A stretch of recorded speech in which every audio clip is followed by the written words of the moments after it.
have built-in confidence, we will practice or whatever, and we will build a very, very big company. And I think you will get a lot of rejections, and that's fine. And I think when I go into conversations like that, I don't think I'm a female founder. I'm just a founder. And I have beaten all these odds of like moving countries, being deported, getting to YC, like getting to Colombia, AI, whatever. So I think like there's no problem I can't solve. But I think at that mindset, you just forget that you're female, because that's not the best way to, like, their odds are not stacked in your favor, but that shouldn't stop you from doing your best version. No Bullshit Talks is a podcast for entrepreneurs by entrepreneurs. There's too much bullshit out there, especially when it comes to business.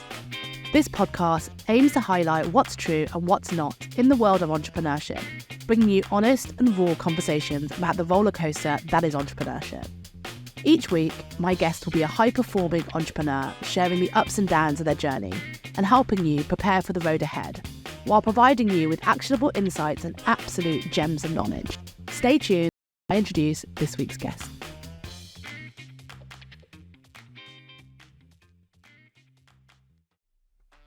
Siddhi Mittal is the co-founder of YHangry, a company which offers affordable access to the luxury of private dining by having private chefs in your home.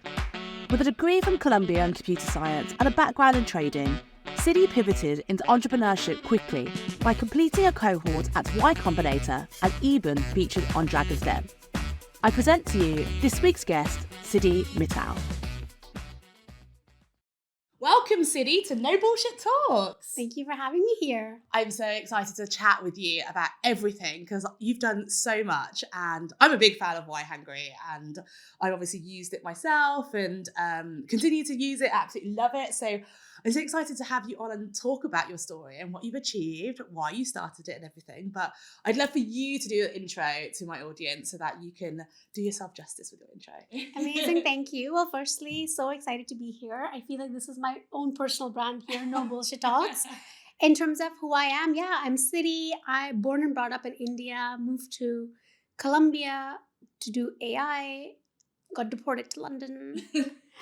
Immigrant issues, and was an ex-trader, so spent 6.5 years trading distressed bonds, financial credit bonds, running risk for like $500 million. Love that world. And then swapped, and now I'm the co-founder and co-CEO of YHangry, which is a marketplace where you can hire a chef at the same cost as a restaurant anywhere across the UK. So for birthdays, hen do's, stag do's, etc. I love it so much. And I came across you guys because I used it for my partner when I was, I unfortunately had to cancel my plans. I had like knee surgery, went wrong, couldn't walk. And I was like, I need something special. What can I do? And I was like, I brought a chef to his home, made all his favourite food. He had the best time. So obviously I've been in love since. But I need to hear you said deported. First of all, I was like, wait, did you just say deported? Because that's not a normal thing. So talk me through that first. Yeah, I always say that as a joke, and some people laugh and some people get really serious. But as an immigrant, I suppose I did go to Colombia. I was there for 4 years, and I was a STEM major. So I did artificial intelligence, which means you actually can get longer sort of visas. But because of an admin issue, it was all very frustrating, where I just did not have enough visa to even hit the H1B lottery in US. And what that meant was I either had to go back to India, or my trading firm was like, look, we're going to find you a role in London and intercompany transfer you.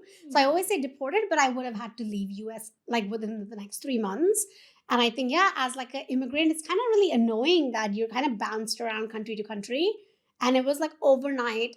I remember learning that I had to move, and within 7 days, I had to give up my apartment, everything. And I actually flew over to London. I didn't know a single soul. And there was like an airplane which brought all of my stuff. Like I literally wrote Post-its, bring everything. And I just left with like a tiny little bag, and everything was flown over and moved over to my apartment in London. And when I came to London, what's crazy is at like the age of 21, it was like the first time I realized what eating dinner by yourself looks like, what not having or Saturday plans looks like. So I actually went to the gym a lot and got very fit at the beginning. I guess there's pluses for everything that bad happens, right? That's totally. Yeah. It's like, got deported from the country, came in the best shape of my life. So it's like, but wow. And I feel like that sort of stuff is just it's so incredible to listen to, because just think how many people go through life and never have anything like that happen, right? That's a major stress. That's a major thing to happen to you. But so many people just live in the same country, like, you know, just have a normal mundane life, and mundane's not used in an insulting way there at all. Yeah. Like, sometimes I wish I had a mundane life, you know, it's so much better. But actually, when you think about it, it's like, that's a lot. Like, that's a crazy thing to go through. And you were 21. Talk me through that first. I know this is like technically nothing to do with what we're talking about the business, but I do think it sets, you know, apart from certain things. Like, that sort of situation, people could just melt, freak out. And I think going back to India would have been the easier choice, right? Because it's a place you know, your family's there, but you chose to come to London. When you found out you had to leave America, and I guess your friends and like uni and stuff, and like, what did you think and how did you deal with it? So I think it was a bit sad because I just knew always that I wanted to be in Manhattan and like have this New York trader career, and all of my friends lived in like a couple block radius. I had my life mapped out, and suddenly I just thought, oh my God. So going back to India was never an option. Like, there's like so much money you spend to go to American uni. Like, I had to make that back, you know, like that was never an option. So then I was like, fine. And I remember then being like, it's okay. It's like a great new adventure. And I love adventure. So I remember I'd be like very happy one day and like immediately crying the next. And I think it was like a lot of volatile emotions because I felt both at the same time. And I also know when I came to London, so I did, by the way, I grew up in Agra, which is a very small city. And when I moved to Delhi, I had a culture shock because I was like, oh my God, people here are very, very like modern. It's like someone from maybe South America somewhere moving to New York suddenly and having a culture shock. But then when I moved to New York, I had no culture shock. But when I then moved to London, I felt it was so crazy because I felt people were really polite, but no one ever invited me to dinner. And I feel like at the beginning, I didn't understand dry humor. So I would laugh and then I'd be like, wait, is this funny? Wait, should I laugh? And I mean, it was a very interesting time because I learned a lot about myself. Like, I learned it's totally fine to eat by yourself. And it's just everything is adventure and everything is a problem, which eventually gets solved, you know? So eventually I made friends and it was like a great group, but it just took a couple months to actually worm my way in and make sure I got all the invites, you know? So yeah. I think you've just summed up British like culture really well. I love the fact that we're super polite. Like British people are so polite. Like, you know, Queen's English and all that. We're super polite. We'll queue up for everything.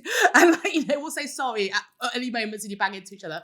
So many manners for the good people, that is, obviously. But then at the same time, like you said, they don't invite you for dinner. It's like, well, we're really polite because we were brought up to be polite. But whether we actually are friends and like go that extended bit, and we'll say, oh, we'll do something, we'll put something in the diary. Never happens. Exactly. Whereas coming from America, people did have an open invite policy, and it was just like, yeah, perfect, just come along. So I think that was actually a very big culture shock, but whatever. Got used to it. I'm now British. Yeah, exactly. Officially. I was like, well, congratulations and welcome. But I think that's so funny because I would say that, you know, if you're moving from London, you're probably picking, like, moving from New York, and you've picked London, you're like, that's the closest city probably in the world to New York. So you're like, oh, I'm going to pick the closest one. Like you said, I'm going to make the money back that I spent to go to an Ivy League school and like spend all my money to get a visa for America. So you're going to do that. But at the same time, you still felt this culture shock, which is super interesting. But, you know, I still need to get this journey right because you're in London, you're still trading, you're still doing all of that sort of stuff. How on earth do you go from trading to becoming a founder of YHangry? Yeah, so my dad has always been an entrepreneur, or rather like a businessman. Entrepreneur is a very sexy word people use nowadays, but businessman was like, his dad died when he was really early and he had to really support his family because he had 2 kids and like someone had to make money. So him and his brother from a very young age had a lot of responsibility to go figure out how to make money in India. And because they weren't very academically smart, they couldn't get jobs. So that's how they entered business and entrepreneurship, which is like a great learning lesson because you have no hedge in life. And I think I've grown up seeing the volatility of a business family, which is the highs are so insane and the lows are so insane. And actually in India, you never show weakness. So we were never allowed to socially share that we don't have money to buy bread, let's say, because we still had a Mercedes in our driveway. And actually, if my parents hear me saying this, they're gonna like give me a tight slap because in India, it's like your social image really matters and you always project strength. But having grown through that as a kid, everything is fun. Like even if there is no bread in the house, you just keep playing and you're just like, okay, whatever. Like people will figure it out. It's only the adults that are stressed and going through that. But as a kid, the whole journey just feels, whoa, like this is cool. So I think I kind of always knew I wanted to build something also. So I think fast forward to finance, I loved it. I loved trading. I was super aggressive. I loved having opinions or views or putting on trades. I thought it was the best job in the world. But sort of 5 years in or even 4 years in, that's when the sort of, it's kind of, I hit a point where I realized I wasn't creating anything in this world. I was just optimizing for wealth or riches for myself. And I think that was hard because then there's like this 1% problem where you're earning way too much and you're really unhappy. And I was really unhappy. And I remember watching this Netflix show called Queen of Catway. The second have you seen it? Yeah, so do you not know that I was a chess player back in the day? I was a professional chess player. So I just remember this. Yeah. So I was like, that's so whenever I share this story, no one's ever known this movie. Well, I've met her. Like I've hung out with her. I was at the event where she made her big thing. So, oh like, my God. Yeah, so that was my life back in the day. I was a professional chess player. And so I love Queen of Catway, but please tell the story because it's a great one. So it's this story because I was watching this movie and I remember I couldn't stop crying. And my partner, who's now my husband, he kind of looked at me and he was like, what's up with you? Like, this is such a good movie.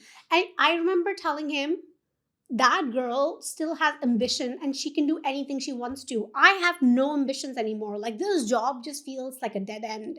And I'm so unhappy. Like, I feel like I had all these dreams for the world. And like, I'm kind of at this crossroads where I don't see anything. So I feel like I kind of very quickly knew I wanted to do something of my own. And I did have this idea for YHangry, but I always knew, because the insight came from India, where I was like, of course, like, people need great food at their home. It's just like in Western countries, it's too expensive. I don't understand why that happens, period. And when I then met my co-founder, Heinen, she was in sales, I was in trading. Funny story, we both actually realized we were dating people at work undercover and no one else knew. We ended up becoming such close friends and I was like, no way. Like, I was like, oh my God, your boyfriend sits right next to me and you cover my, that's crazy. And that kind of establishes like a very deep bond because obviously you can't tell anyone else. And I think that's when we both were like, right, actually, let's try this idea because we shared similar values. We found sort of the partner in crime we both were looking for. Her dad's also entrepreneur, businessman in China, Germany. And I think both of us were like, okay, right, let's give this idea a go on the side. And then things escalated from there, basically. I mean, escalators is an understatement. What the hell? I love that story then. I love that, like, you guys met from, like, almost like a very girly, you know, inside, like, but like you said, you have to keep secrets for each other.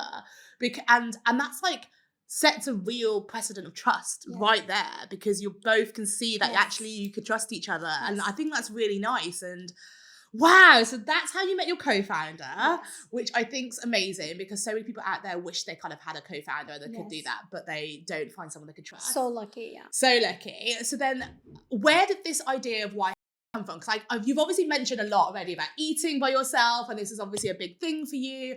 But so how did this evolve into YHangry? So I hate cooking. I only cook like Maggi noodles. That's how I spent all of my time at Colombia. And that's all I could cook. And like now it's a little bit more evolved. So for me, it was just like a need where I needed food. When I met Heinen and I told her this idea, I was like, you know, it'd be really great if like a chef could just have some great food at home, you know? Because at the beginning, that's how the idea sort of came up. And she just went, I'd use it. Of course. Like, I'm so sick of like going to restaurants and ordering delivery. Like, I actually physically feel sick. This would be great.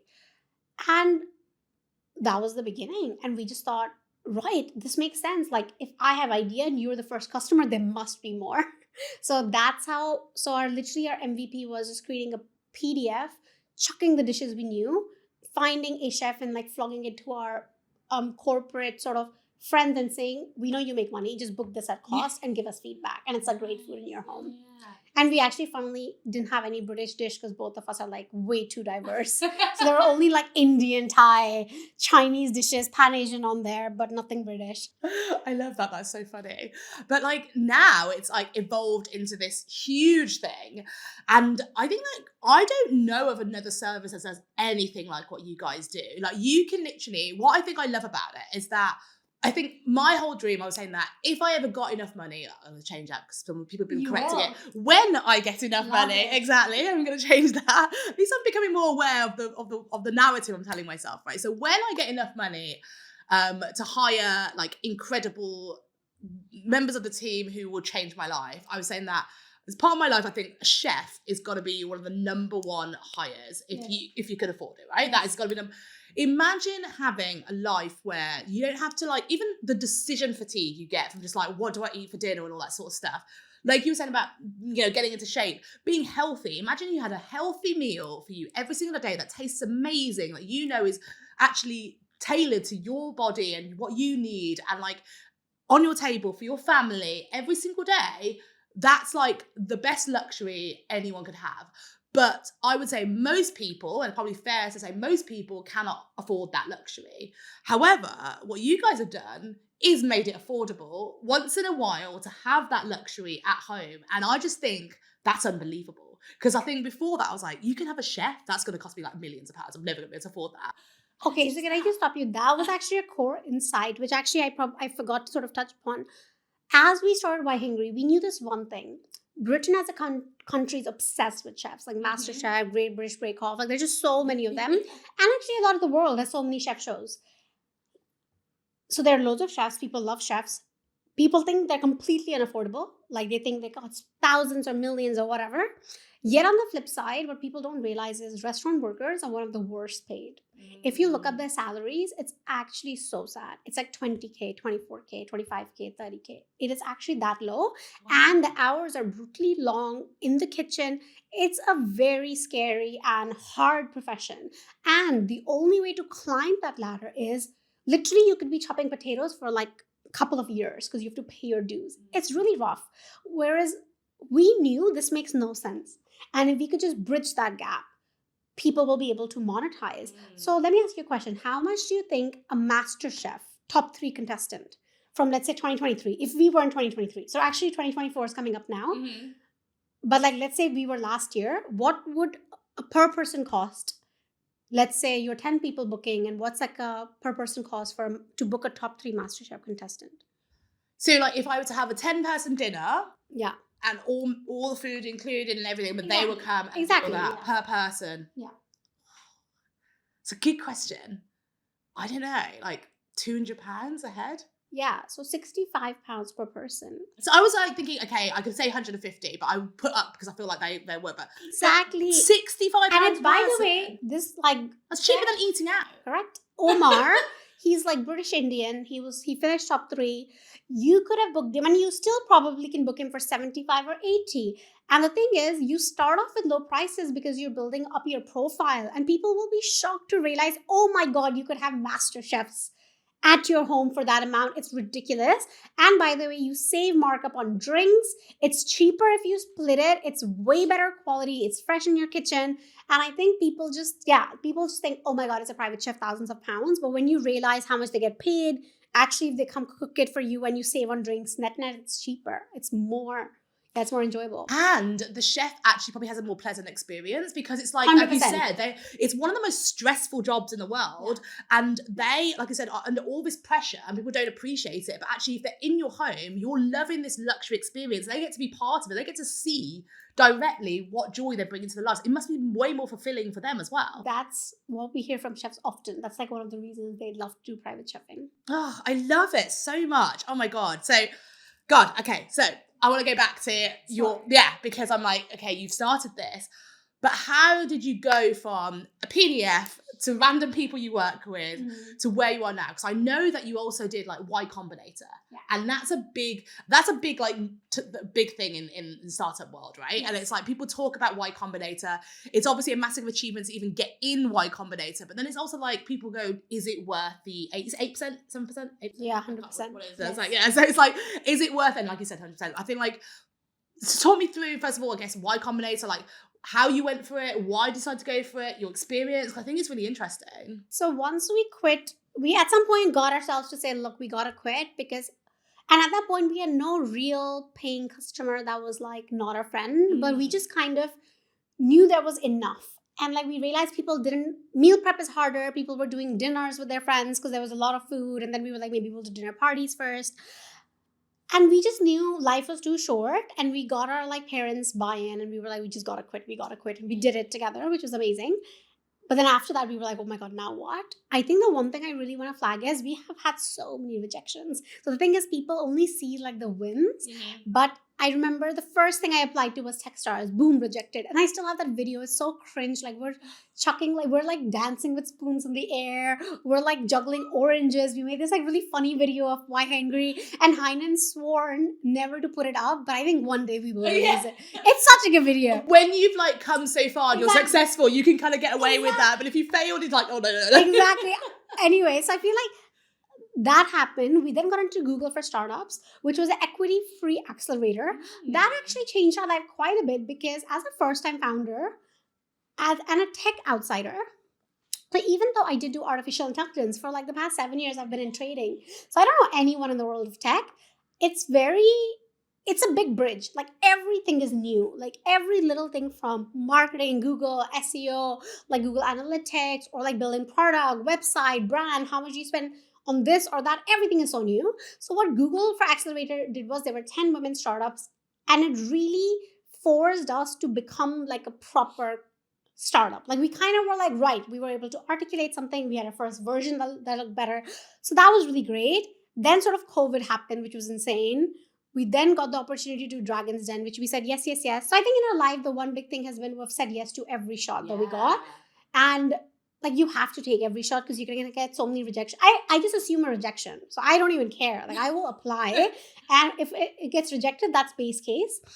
So we did Dragon's Den, which was really good. And then sort of like COVID was going in and out. And like life was really crazy in 2021. And I think fast forward, Y Combinator happened in 2022. So there were still so many years of like COVID heartache and like going in and out, Dragon's Den, a lot of stuff that happened before, which was quite difficult, but we just sort of like kept going and made it through and survived. And then with YC, it was same. We actually had a Halloween photo shoot, and I remember telling Heinen, we really need to apply to this thing. Like we have to send in something. The deadline was 3 a.m. London time. We started this at 12. What? And then we came back from the photo shoot, and I was like, I'm going to make some coffee. And she went to her place, and we were like online. And after like 2.5 hours, actually it was I think 6 a.m. I was like, dude, I'm done. Like I'm so tired. And it's good because that deadline like really forced us to like get our, like just be very tight with what we're going to do. Wow. And I remember the Halloween photo shoot, we had a videographer. So we were like, oh, like just record a quick video of us because we had to submit a video file. And then we sent it in. And with YC, it's like we got our first call. And then after a month, they wanted to check our P&L again. We got another call.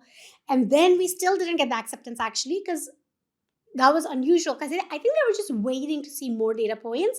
And then finally, I remember sending an email saying, look, we potentially are looking to crowdfund at this valuation. If we do that, we can never accept YC because like we're not going to dilute again. So let us know.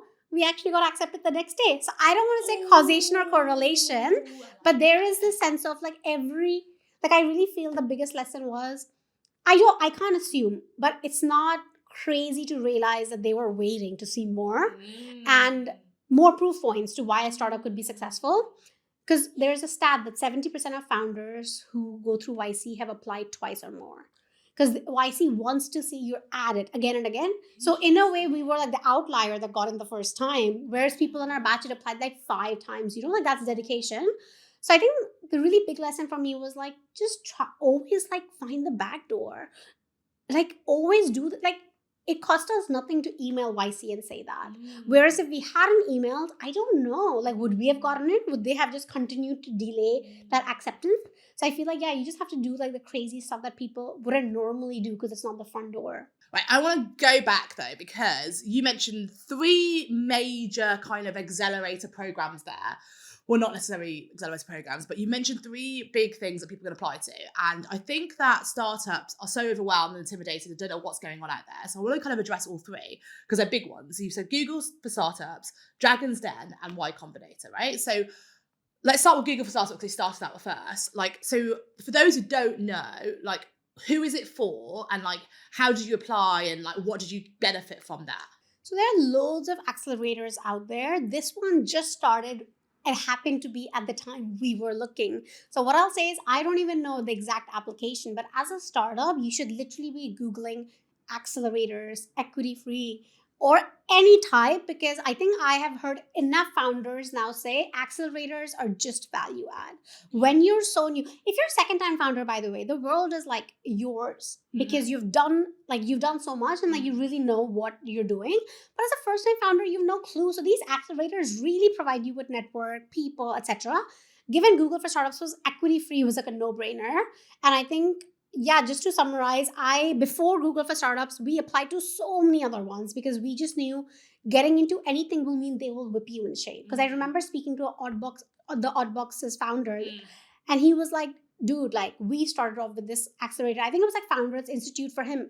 And he was like, we actually paid a little bit, but it's like they just whip you into shape and they really make you deliver on certain milestones, and you need that accountability. So I think that's never left my mind. And I think because of that, I just recommend everyone shooting your shot, like apply to 100 and you might get into one, and just do it. And even the process of writing the application helps you articulate your thoughts. And when you get rejected, that's great. Just ask them, make connections, and then move on to the other one. I think it's just like the process in itself is so useful, especially when starting out. Yeah, because actually, like, if you're able to write the application, sometimes people don't even understand what they do, or like are not very clear with what they do. And actually, even just pitching, like they're coming across totally different. So actually, if they're getting feedback on that, that's free like advice of people who are actually really good, and actually you probably should be paying thousands of pounds for. Exactly. So actually it's a really big win, but not everyone likes rejection. And I think it obviously is time consuming and people are chasing short-term wins. So I think that's quite interesting. Accelerators, I hear so many great things about. Yeah. I think, like I said, it's all about the network as well. And I think like,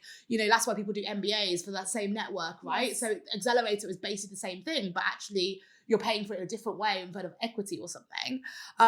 Dragon's Den is an interesting one because I also had Peony Lee on the podcast, who you know as well, and obviously she's also been on Dragon's Den and shared her story. Do you want to tell your story about Dragon's Den and what made you apply and everything like that as well? Because I feel like it's interesting. Yeah, of course. So during the middle of COVID, someone scouted us. We got an email saying, hey, do you want to apply? And we just went, look, we're basically shut down as a business. It was like illegal to have anyone over. So we were like, yes. BBC goes through like a very long set of due diligence, which is kind of insane, more than like investors do. So we kind of kept saying yes. Finally got to Manchester, then got to our recording. It was like 2.5 hours long. They recorded in one go. There are no cuts. Away from the first 30 minutes, which were like quite serious, because Hein and I just love cracking jokes and we just try to have a good time. That was a little bit awkward or serious, and then it became really fun. Like after half an hour, we were laughing and it was good. And yeah, like we said, there are 2 dragons that were dream dragons, Peter and Tej at that point. They both invested in us. So overall, it was just such a good experience. And I just remember thinking, wow, I had such a good time. And it was scary. Like we even prepped for it. We got a coach who prepped us with questions because we realized that you don't want to look like an idiot on national TV. And even if you know certain things, if someone doesn't pressure test you and doesn't help you refine your answers, you could come across sounding really silly. Because back then we were so new. So I actually have I forget his name, Paul something. He's amazing. And he coached us for like £250 or something. It was like the best investment. Yeah, went on TV, had a great day. Very grateful for the whole experience and sort of like how much it helped us evolve sort of in our thinking of our business, and also like just experience itself was awesome. Oh God, and that's what I was going to ask you about the prep, because I think that's so important. People get these opportunities and then they just blow it because they think they know everything. And like you said, like at the end of the day, like these investors want to know how they're going to make money. If you don't know all the numbers inside out and you don't know little things and you come across really, and like all it takes is like the cameras and everything, and you know you're on national TV, you know hundreds of people are seeing it. Sorry, thousands, tens of thousands of people are seeing it. Millions actually. The viewership is like, yeah. But I mean like people you know probably out there, in terms of like personally are going to be like, oh my God. So it's like, you're gonna get seen by so many people who know you, and they're going to say stuff to you that the pressure just gets to you, and you forget all the things you want to say. So the preparation is so important. I would love to ask like how else you prep and what you think the most important things are, because you've now gone from, like I said, a PDF just giving it out in places to now being so successful, and like you're obviously expanding and doing more things, and you've got all these amazing things planned. Like that's only a few years as well. Like you've done that, and it's an incredible achievement. What would you say the most valuable things that you've done to attribute to your success along the way? So network, you touched upon this, and because we were outsiders, I am very ruthless about this. Like, I will find someone who I think I want to speak to. And I think you have to know that, like, a lot of people might not have time. Like, founders are so busy. But if you catch them at the right time, you ask them a very small question. For example, if I ever LinkedIn add someone, I might just ask like the tiniest question. And it's amazing when you say something like, hey, by the way, this is my favorite question to go to. It's like, if we're ever fundraising or it's like a small angel round, I'll be like, hey, by the way, we have some investor like looking to give us money or whatever. We'll love your advice. People love giving you advice when you're in like in a strong leverage position, and they'll be like, amazing, like I'll voice note you on WhatsApp or whatever. And I've made so many contacts that way. I also think so. We both have worked on our network, and we very quickly found founder contacts, like friends of friends or peers, and everything that we were doing, it was like verified. So it would never be like, oh, what should I do? It'll be like, oh, what should I do? Okay, Heinen, you go ask 5 people, 3 people, I'll go ask 3 people, let's come back together. So that's been very important because it's helped us accelerate. I think the second thing is, so I think that's like a very big one. Obviously, you need to be like crazy, batshit, optimistic, and all that stuff, which kind of goes without saying. And between Heinen and me, we have a lot of that. And if ever one person loses a little bit, the other person is there to carry us through. So I think between both of us, we have a lot of that, which really keeps you going through the hard times. So there are a lot of hard times. And I think you just need to keep solving problems and believing you can. Like, I think everything on this journey, and the thing is, initially I used to get really stressed out. I'll wake up and like I'll be so stressed about everything going wrong. And now, and I'm not saying I've really figured this out, but over time, what people don't realize is problems you're never going to have a life without, but problems are great. That's why you get out of bed. Like, there's a saying, you eat problems for breakfast. It should be good. Like, you should wake up and be like, amazing, what are the problems I tackled today? And I think over time I realized I don't understand why I'm stressing. It's like a natural reflex reaction. But if you can really channel that to realize, great, this is a problem, I do that, I solve it, and then I move on. I do that, I solve it, I move on. That's really important. And actually, while I was saying all of this, I realized a fourth one, but I have only just about learned it this year. And I'm like 4.5 years into my journey. And I still haven't fully learned it, but it's so important. Someone like this founder called Priyanka Gill, whose company is now actually $1 billion plus in India, she said this to me, and I first didn't understand. What she said was, your founder brand is different to your company's brand. And I just went, what? That makes no sense. We're like a young first-time founder. I am YHangry. All of me is YHangry. I sleep, breathe, die YHangry. And then I realized that's why I'm so stressed about everything. Like, I have no identity. And that's why, like, Hein and I went through a burnout after Y Combinator. It was terrible. Like, I didn't even realize what a burnout was. And it's like my body was like, it was so wrong. And I think it was because I had no life of my own. I had stopped doing things for my own self. Like, everything, even if I was talking to you, I would mention YHangry. Whereas now, I could just talk to you and be really curious, and YHangry can just be its own thing, and maybe it'll come up or maybe it wouldn't. And obviously, it's really hard to give this advice when you're just starting out because you live and breathe your company. But I think it is really important because you need to see your friends. You need to go gym. You need to have a conversation that does not include your startup because it might spark a new idea and you go, I got it. And I think this year, I've really done it. So I think I post a lot on LinkedIn now. And that's just me. Actually, Siddhi posts her journey of building YHangry. It's not Siddhi selling you YHangry. Siddhi does not care. Siddhi loves to read books. Siddhi loves to like articulate what she learned. And I think it's been so nice to be able to realize and find my authentic self back. Because I think in the middle, like, you just start to feel so salesy and you just start to be like, I really hate it. But I think that has been such a big realization for me this year. And it's still one I keep reminding myself, because whenever things go downhill, I've probably really integrated myself in YHangry and I'm feeling every stress of it. But when I have my own full life and YHangry, it's really nice.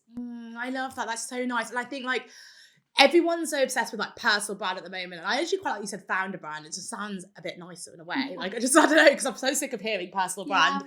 And also like you articulated it in a much better way, because it isn't just like, oh, let's post on LinkedIn and let's do this on social media and craft this like perception of yourself. It's actually like an identity, like you said. It's like you felt attached to your company brand, and like you said, YHangry equals Siddhi, but it's not. You are very different people. Well, it's not even one type of person, but like, you know, there's a separate identity there. And the fact that you found that and you now can embrace it, it must be such a relief, because it's like you don't have all that stresses of that the company has. So, you know, sorry, I just thought of something while you were speaking there. I actually asked Priyanka when she told me this at the beginning. I was like, so how do you create a founder brand? I was like, what the hell? Like, do I just pop out and say cities XYZ? Like, what does that even mean? And she was like, it's not. It's just what is your special talent and what you have to give to this world. And you have to figure that out. And I just thought, Jesus Christ, now what is it that I have to give? All I do is work on YHangry. I don't know. And I think it's been really interesting because that definition is true. And LinkedIn helps because it forces you to articulate. And but same as like X or like Instagram or whatever, like it's just like your niche. And through posting, I realized like I love books. I've read 40 this year. My goal is, maybe 32. My goal is 50. Probably gonna fall short. But I love books. I actually love product. Now I've started loving copywriting. I'm fascinated by communication or co-founder relationships.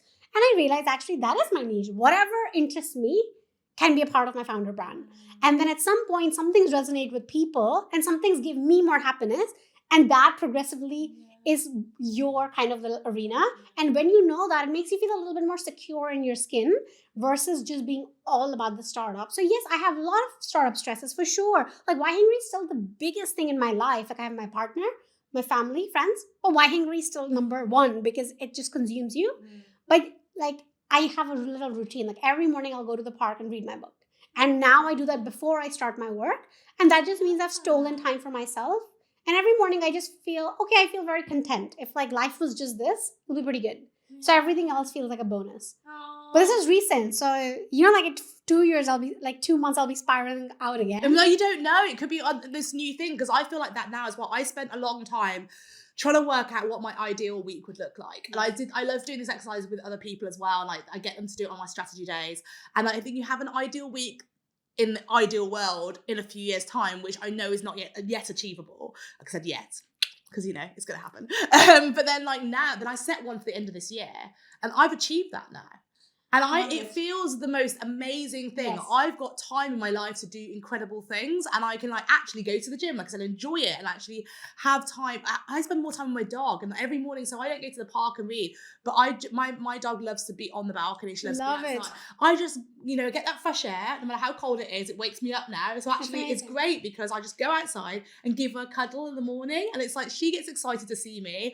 And obviously, there's nothing like that love from your dog to just make you feel in a great mood. So I've got these amazing endorphins rushing all through my body in the morning. I've woken up in the beautiful way, and it sets a really positive tone for the day. I just think it's so much nicer. So I love that. I think it's all about discovering what's right for you, and it's a great journey to be on, which I think is amazing. And I also want to touch on something else, because you mentioned, I think number 2 on that list was obviously you were talking about Henan and your relationship and everything. And I want to talk about that a little bit, because like you said, you're so blessed to have found someone who is your yin to your yang.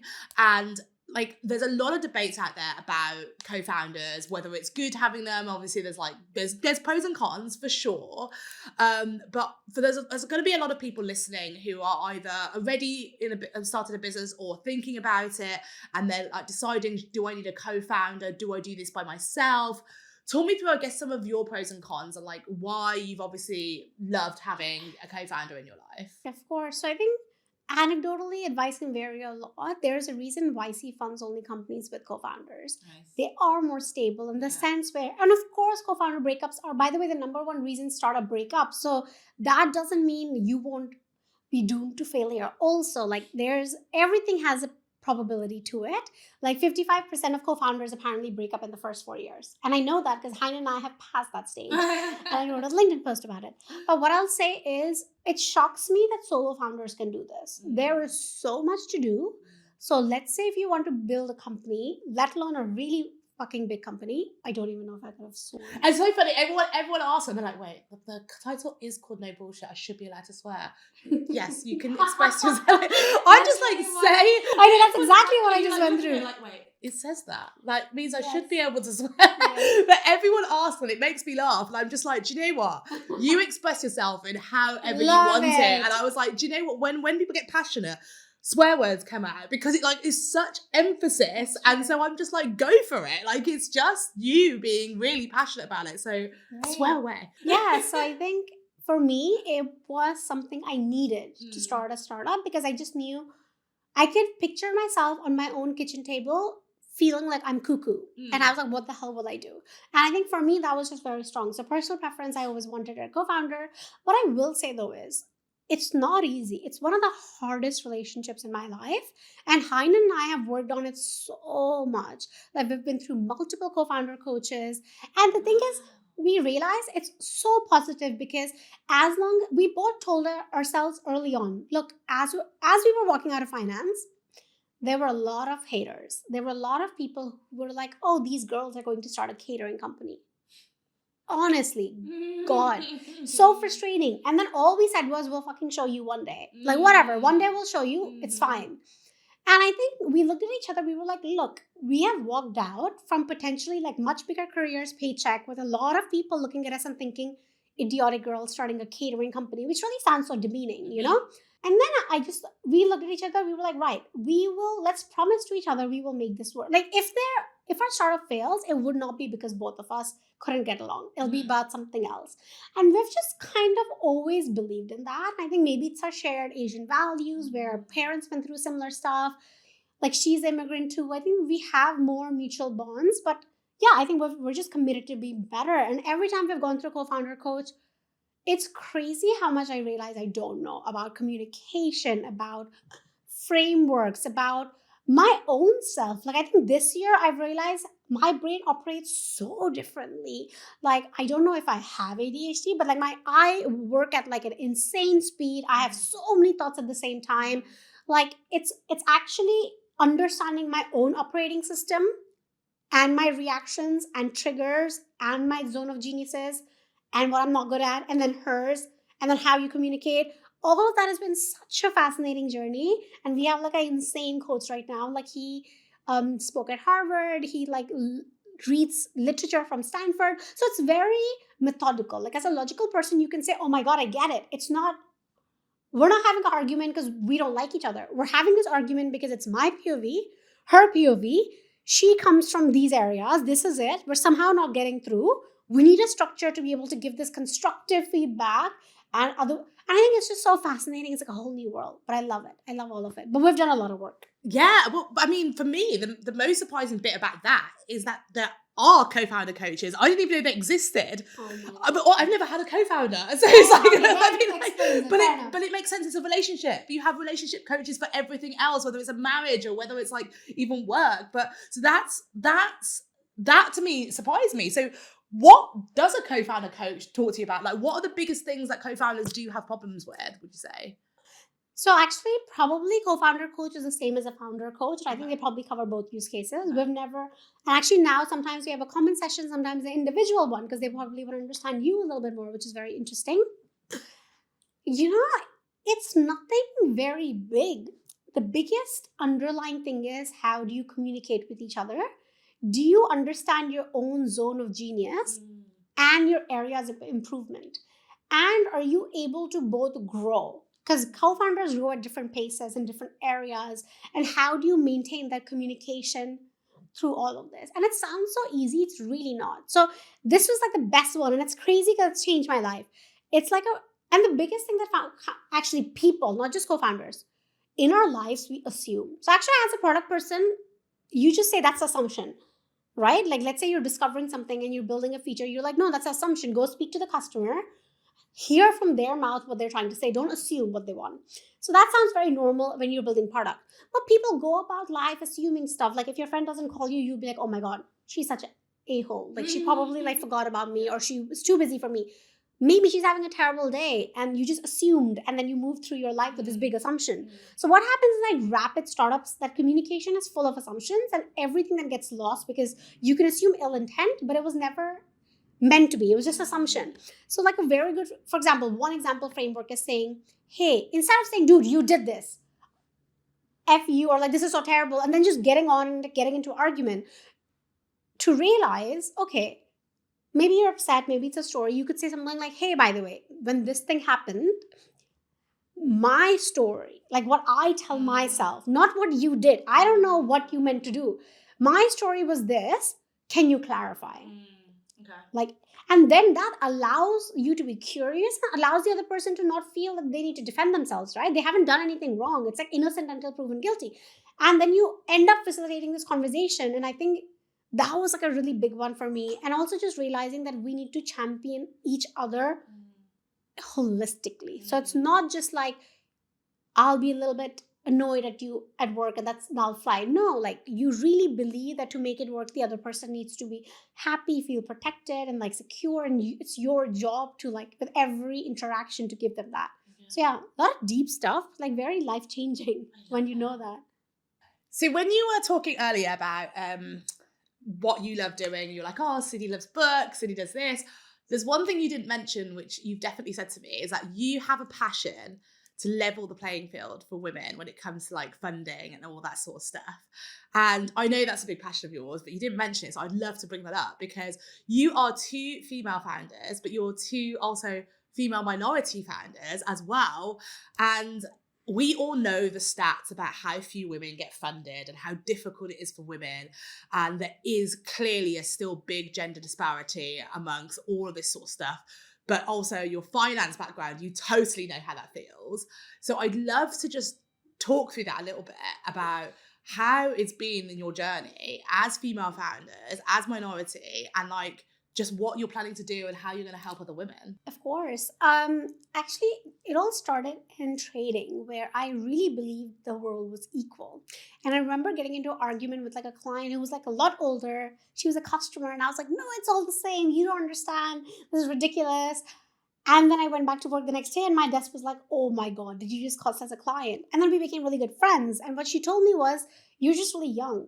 Wait 2-3 years, when you grow into like a higher role, like you're not the analyst, that's when you'll realize. And that's exactly what happened like clockwork. And I think like I was like called aggressive and all these things, and I am. But I wasn't hearing guys being called aggressive. And I was just so frustrating. And I think it can actually become really negative because then you end up lashing out, which then hurts you. So actually, I always joke that like, if I was in trading, I would have like really spiraled the F out because like there were little things that started bothering me. And then I just say like, what the hell? Like, do not talk to me like that. Or like, get the fuck out. And I think like these things just don't go down really well. But basically, I realized there was a clear difference. And obviously like, you need representation at the top. And that's the only way to change stuff. But luckily for me, decided that wasn't for me anymore. Startups, actually way more friendlier. Like people aren't as rude or like it's not as rudimentary or it's not like the Wild West, which trading for was. But I suppose people don't say what they're thinking. And I would just assume that if any investor out there gets two companies, they would just assume the one funded and founded by male is better. And the thing is, statistically, that's true. Because stats show all the big companies have been built by men. So if you were just pattern matching, why would that not be true? And I think it takes a while and like really like to be conscious of your unconscious bias to like fight that. So I think what we're fighting is not sexism. It's actually unconscious bias. And it's like years ingrained of pattern matching where it's like obviously male companies or like the Mark Zuckerbergs in Silicon Valley are building the biggest company.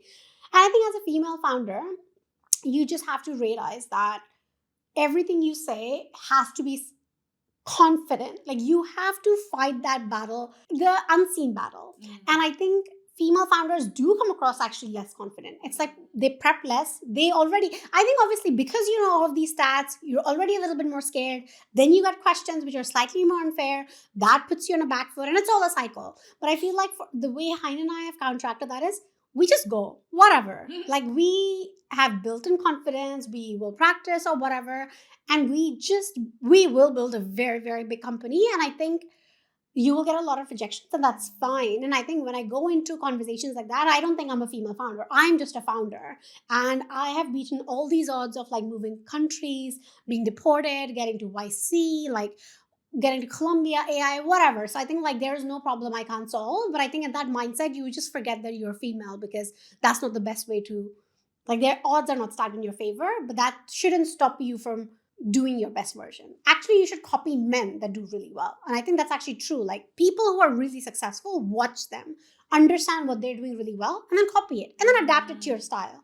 No one's saying become manly. It's just like learn what they do really well. And I love a lot of that advice. And I just think that I was sitting thinking, why are men more successful? But like you said, I think it is annoyingly a vicious cycle. It's like men are going to become more successful because there is this unconscious bias, so they get access to more funding, and so therefore they're able to do more, and then the women don't have as much confidence, and therefore won't do as well. It's like it's never going to. And the network, by the way, men are so social. I keep saying that. Even my partner, that's way more like, on surface you would think I'm extroverted and he's introverted, but he's always in touch with his guy mates. They're always playing a game on his phone. Like they're just connected. Whereas women don't do that. And for women, every conversation is one-to-one, can be deeper. But that's hard. I wish I just watched some stupid sports. Like every woman I saw, I was like, hey mate, have you seen this one sport thing? And we immediately had the same conversation like 10 times a day. So I think women need to really understand. So that's like, they have to fight and build that network, which men get a lot more naturally because their interests are sports. Yeah. And then they talk about investment and then something else. Whereas with women, it's like, oh my God, every conversation could be a whole new thing. Yeah. And it's draining and it's harder. It's so funny you say that, because that's almost exactly the same thing with my partner as well. And like so many people are just like, you two are so opposite.